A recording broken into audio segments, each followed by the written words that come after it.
অফিসগুলো যেখানে যেখানে খুলছে না জেলাতে, প্রত্যেক জেলাকে একটা বার্তা দেবো কি অফিসগুলো খুলুন। অফিস একদম একটা পয়েন্ট হলে ওইখান থেকে ফাসলা হয়, ওইখান থেকে অনেক জিনিসপত্র নেওয়া হয়, ওইখান থেকেই কাজ হয়। তো আপনাদেরকে একটা নির্দেশ দেওয়া হচ্ছে কি প্রত্যেক জেলা কমসে কম একটা অফিস করা হোক, ছোট হোক বড় হোক যেইভাবে হোক, কিন্তু একটা সেন্টার পয়েন্ট করা দরকার আছে জেলা ওয়াইজ। কাজে জেলা যে আছে ওই কানেক্ট করে ব্লককে, ওই জেলা কানেক্ট করে রাজ্যকে, আর ওই জেলা রাজ্যে কানেক্ট করে সেন্ট্রালকে।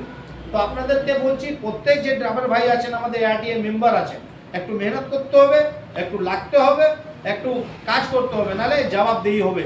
যখনই আপনারা এই যে মেম্বারশিপ, আমরা এই যে কোঅর্ডিনেশন কমিটির নামটা লিস্টে এসেছে আমাদের, এই যে লিস্টগুলো এসছে, এই যে লিস্টগুলো আছে, এই লিস্টগুলোর মধ্যে সবের জেলা ওয়াইজ নাম আছে, নম্বর আছে, ঠিক আছে? তাহলে এদের এটাই কাজ আছে কি অ্যাক্টিভ করা কি করে মেম্বারকে। আর আমি অনেক দেখছি জেলাতে সেইভাবে অ্যাক্টিভিটি মানে ভয়েসটা শোনা যাচ্ছে না। তাহলে যেই ভয়েস শুনবে না সেই রেকর্ডটাও দিতে হবে, রাজ্যিক কোর কমিটিকে দিতে হবে। কোঅর্ডিনেশন কমিটি তো রাজ্য হয়েছে, কিন্তু একটা কোর কমিটি করেছি, কোর কমিটি আমাদের ন্যাশনালকে জানাবে।